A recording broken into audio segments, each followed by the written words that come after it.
Shalom saudara-saudara yang dikasihi oleh Tuhan. Kehidupan kita tidak dapat dipisahkan daripada kehidupan rohani kita. Seringkali manusia tidak begitu mempedulikan kerohaniannya. Karena ada manusia tertentu menganggap kerohanian tidak real. Yang real adalah kehidupan sehari-hari yang sifatnya materi.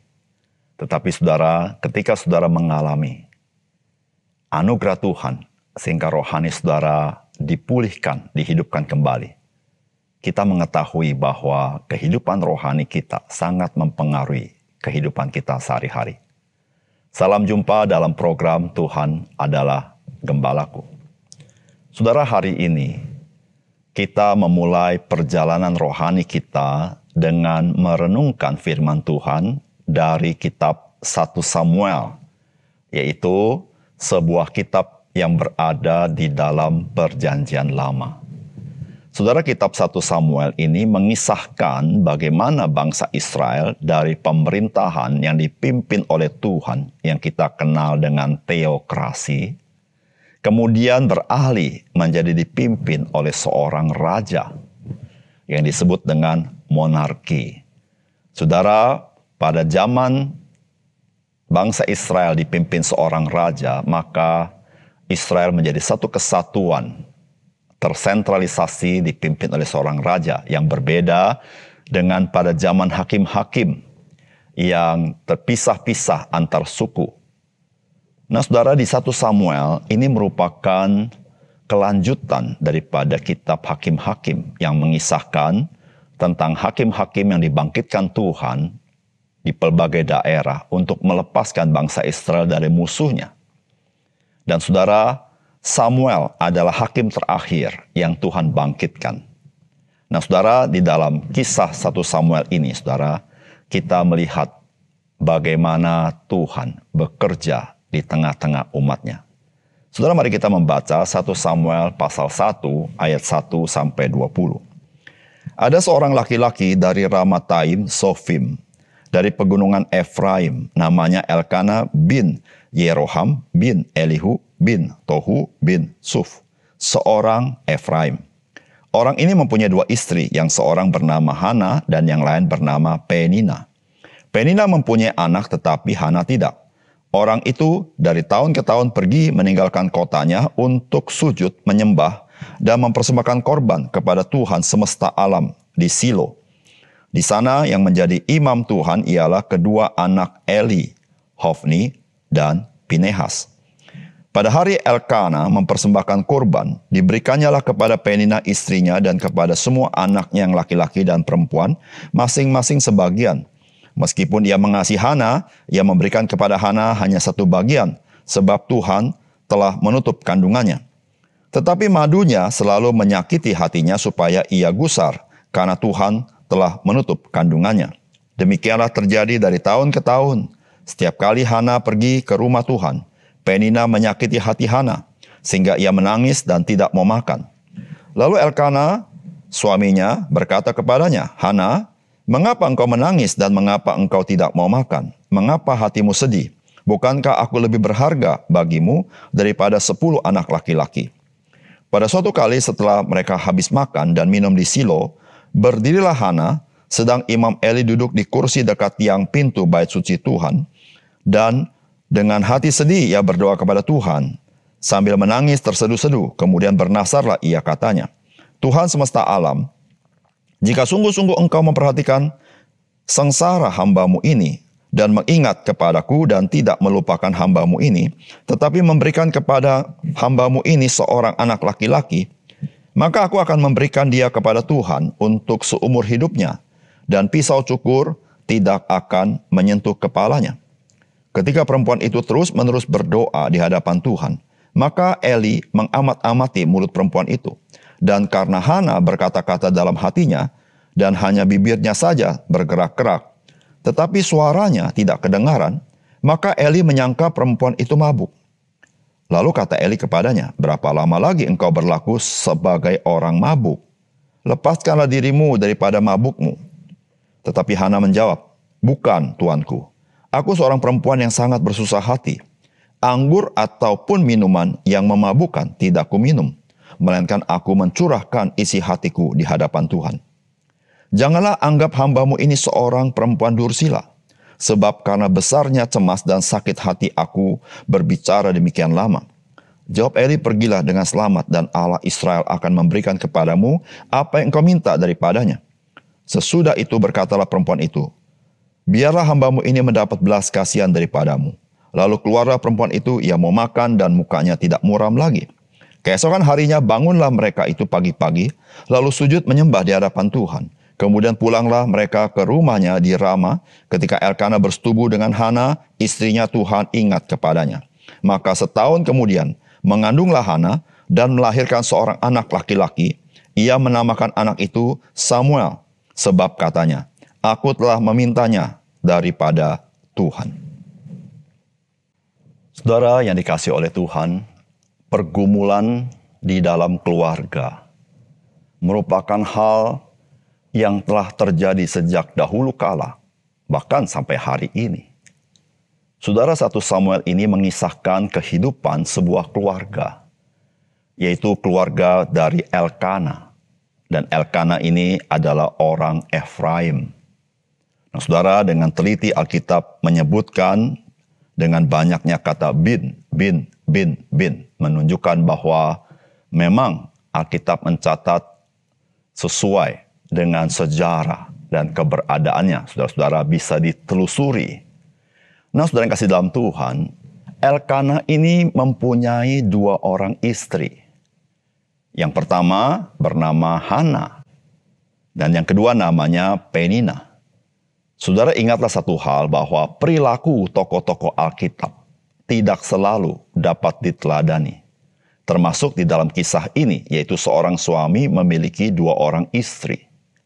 Karena dari semula desain Tuhan tidak demikian. Desain Tuhan adalah suami istri, 1 laki-laki dengan 1 perempuan. Saudara, permasalahan dalam keluarga Elkana ini timbul karena Penina merendahkan Hana, sebab Hana tidak mempunyai seorang anak. Sedangkan Penina mempunyai anak-anak laki-laki dan anak-anak perempuan. Saudara, pada zaman itu, saudara, seorang ibu, seorang istri yang tidak punya anak merupakan sebuah hal yang sangat bencana dalam hidup mereka, saudara. Sehingga saudara-saudara, hal ini bisa mempermalukan dia. Bahkan saudara, ketika Penina merendahkan dia, saudara-saudara, tentu saudara-saudara Hana sungguh-sungguh mengalami kesusahan yang amat sangat. Saudara, apakah pesan firman Tuhan bagi kita hari ini? Yang pertama, saudara, permasalahan di dalam kehidupan kita, termasuk di dalam keluarga kita, itu terjadi agar kita sadar bahwa sesungguhnya kita membutuhkan kasih dan pertolongan Tuhan dalam hidup kita. Saudara, firman Tuhan berkata, pada suatu kali setelah mereka habis makan dan minum di Silo, berdirilah Hana, sedang Imam Eli duduk di kursi dekat tiang pintu bait suci Tuhan. Dan dengan hati pedih ia berdoa kepada Tuhan sambil menangis terseduh-seduh. Kemudian bernasarlah ia, katanya, Tuhan semesta alam, jika sungguh-sungguh engkau memperhatikan sengsara hambamu ini, dan mengingat kepadaku, dan tidak melupakan hambamu, tetapi memberikan kepada hambamu ini seorang laki-laki, anak laki-laki, maka aku akan memberikan dia kepada Tuhan untuk seumur hidupnya, dan pisau cukur tidak akan menyentuh kepalanya. Saudara yang dikasihi oleh Tuhan, kita dapat menyelami bagaimana Hana sebagai istri yang pertama dari Elkana tidak mempunyai seorang anak, sedangkan istri keduanya mempunyai anak laki-laki dan anak-anak perempuan. Saudara, ini sudah membebani hati Hana. Karena pada zaman itu, saudara-saudara, tidak mempunyai anak dianggap sebagai sebuah kutuk dalam hidupnya. Saudara, terlebih lagi ketika Penina sebagai istri yang kedua meremehkan, melecehkan Hana. Saudara, kita bisa membayangkan betapa hancur hati seorang yang bernama Hana ini. Saudara, bisa saya katakan dia sekarang sudah tidak bisa percaya diri lagi. tidak mempunyai kekuatan kembali, saudara. Saudara, inilah permasalahan yang berat yang dihadapi Hana. Nah, saudara yang kasih dalam Tuhan, ketika Hana menghadapi masalah yang berat, satu hal yang perlu kita teladani. Saudara, Hana, dia mencari Tuhan. Saudara, ada banyak orang mempunyai pergumulan dalam hidup ini. Dan saudara, ada banyak pilihan orang ketika menghadapi kesusahan apa yang dia cari. Saudara, ada orang ketika menghadapi kesusahan, dia mencari minum-minuman keras sehingga dia mabuk. Saudara, itulah Imam Eli ketika melihat Hana berdoa qomat kamit, dia pikir Hana sedang mabuk. Dan Hana berkata dia tidak meminum minuman yang memabukkan, tapi dia sedang berdoa kepada Tuhan. Saudara, ada orang ketika punya masalah dalam hidup ini, dia bukan menyelesaikan masalahnya, tapi dia bertengkar dengan orang lain. Ada orang yang punya masalah dalam hidup ini, dia bukan menyelesaikan masalahnya, dia lari dari masalahnya. Dan ada orang menghadapi masalah hidup ini, dia putus asa dan dia tidak mau berbuat apa-apa. Dan dia menyerah. Saudara yang dikasih oleh Tuhan. Hari ini firman Tuhan menyapa kita. Bahwa ketika engkau dan saya punya pergumulan, engkau sedang diberitahukan bahwa engkau dan saya membutuhkan Tuhan. Engkau dan saya butuh pertolongan Tuhan. Saudara, ada banyak hal yang manusia bisa tolong kita. Tapi juga ada banyak hal yang manusia tidak dapat tolong kita. Tetapi saudara-saudara yang kasih dalam Tuhan, Tuhan dapat tolong kita. Saudara, kesusahan hidup kita, Tuhan tidak sediakan supaya kita hancur, tidak. Kesulitan hidup kita, tidak dimaksudkan Tuhan menjadi kutuk dalam hidup kita. Pergumulan hidup kita, tantangan kehidupan kita, tidaklah dimaksud oleh Tuhan supaya saudara dan saya menjadi kehilangan pengharapan. Tetapi semuanya itu memberitahukan kepada kita, engkau dan saya tidak dapat jalan sendiri. Engkau dan saya tidak dapat berjalan kekuatan dirimu sendiri. Engkau dan saya tidak dapat dengan kekuatan hikmatmu sendiri. Dan satu hal yang Tuhan mau beritahu, bahwa Tuhan, Dia mau tolong saudara. Bahwa Tuhan mencintai saudara. Saudara, seringkali kita tidak mencari pertolongan Tuhan. Sehingga Tuhan yang mau menolong kita, Dia tidak bisa menolong kita. Oleh karena itu, saudara, mari belajar dari seorang Hana. Saudara, ketika pergumulan begitu berat, dia mencari wajah Tuhan. Dia berseru kepada Tuhan, berdoa kepada Tuhan. Saudara, Tuhan, ada Tuhan yang baik. Saudara, pergumulan Hana dengan Elkana, pergumulan sangat berat. Tidak mempunyai anak dianggap sebagai kutuk. Tetapi saudara perhatikan, ternyata Tuhan tidak seperti itu. Justru Tuhan mengaruniakan seorang anak laki-laki kepada Hana. Dan anak itu bernama Samuel. Dan dia sungguh menjadi berkat bagi bangsa Israel. Saudara yang kasih dalam Tuhan, pergumulan, kesulitan bukan berarti engkau tidak dicintai Tuhan. Tetapi Tuhan mau engkau mencari wajah Tuhan. Justru melalui kesulitan, Tuhan bisa pakai kehidupan kita. Yang kedua, saudara, berdoa itu bukan sekedar aktivitas lahiriah. Tetapi berdoa itu adalah aktivitas iman. Saudara, firman Tuhan berkata begini, sesudah itu berkatalah perempuan itu, biarlah hambamu ini mendapat belas kasihan daripadamu. Lalu keluarlah perempuan itu, ia mau makan dan mukanya tidak muram. Keesokan harinya bangunlah mereka itu pagi-pagi lalu sujud menyembah di hadapan Tuhan. Kemudian pulanglah mereka ke rumahnya di Rama. Ketika Elkana bersetubuh dengan Hana, istrinya, Tuhan ingat kepadanya. Maka setahun kemudian mengandunglah Hana dan melahirkan seorang anak laki-laki. Ia menamai anak itu Samuel, sebab katanya, aku telah memintanya daripada Tuhan. Saudara yang kasih dalam Tuhan, memang berdoa itu adalah tindakan religius yang kelihatan secara lahiriah. Namun saudara-saudara, seharus dan sebenarnya doa itu adalah aktivitas iman. Saudara, disinilah saudara-saudara kita bisa melihat sebuah hal yang sangat menarik yang terjadi kepada Hana. Saudara, sebelum Hana berdoa, saudara, Hana begitu gusar. Hatinya begitu getir, begitu pahit, begitu sedih. Saudara. Saudara, ketika dia berdoa, maka kita bisa melihat kegiatan aktivitas lahiriah yang dilihat oleh Imam Eli. Dia berkomat kamit, dia berdoa. dan kelihatan dia sedang berdoa, itulah aktivitas lahiriah. Tetapi saudara perhatikan, bagi Hana, doa bukan sekedar aktivitas lahiriah, tetapi doa adalah aktivitas iman. Dari mana kita tahu? Saudara, Alkitab mengatakan begini, saudara. Sesudah itu berkatalah perempuan itu, biarlah hambamu ini mendapat belas kasihan daripadamu. Lalu keluarlah perempuan itu, ia mau makan dan mukanya tidak muram lagi. Saudara perhatikan, setelah dia berdoa, masalah belum selesai, dia belum punya anak, tetapi kehidupannya berubah, perspektifnya berubah. Yang tadi tidak ada harapan, sekarang penuh dengan pengharapan.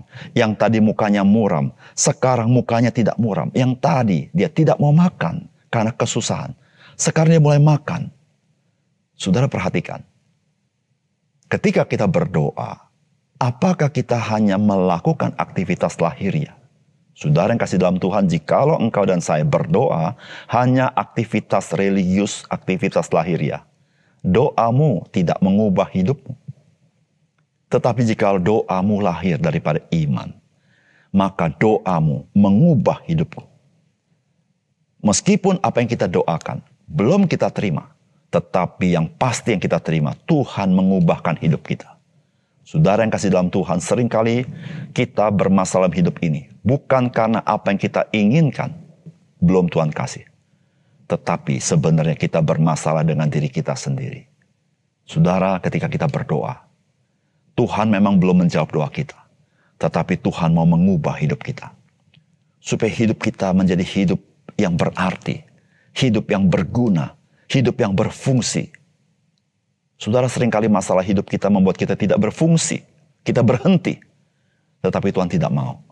Oleh karena itu, saudara yang kasih dalam Tuhan, mari sebagai orang percaya, doa bukan sekedar aktivitas lahiriah kita, tetapi biarlah itu menjadi aktivitas iman kita yang penuh kuasa, yang sanggup mengubah hidup kita. Mari kita berdoa. Bapa surga, terima kasih untuk kebenaran firman-Mu. Biarlah sekali lagi firman-Mu menyapa kami, sehingga kami dikuatkan. Hidup kami tidak luput daripada pergumulan, tapi kami bersyukur pergumulan tidak berarti bahwa Tuhan meninggalkan kami. Tapi justru pergumulan itu ada panggilan Tuhan, supaya kami datang kepadamu, menerima pertolongan Tuhan. Dan ketika kami berdoa, ya Tuhan, kami tahu kami berdoa dengan iman.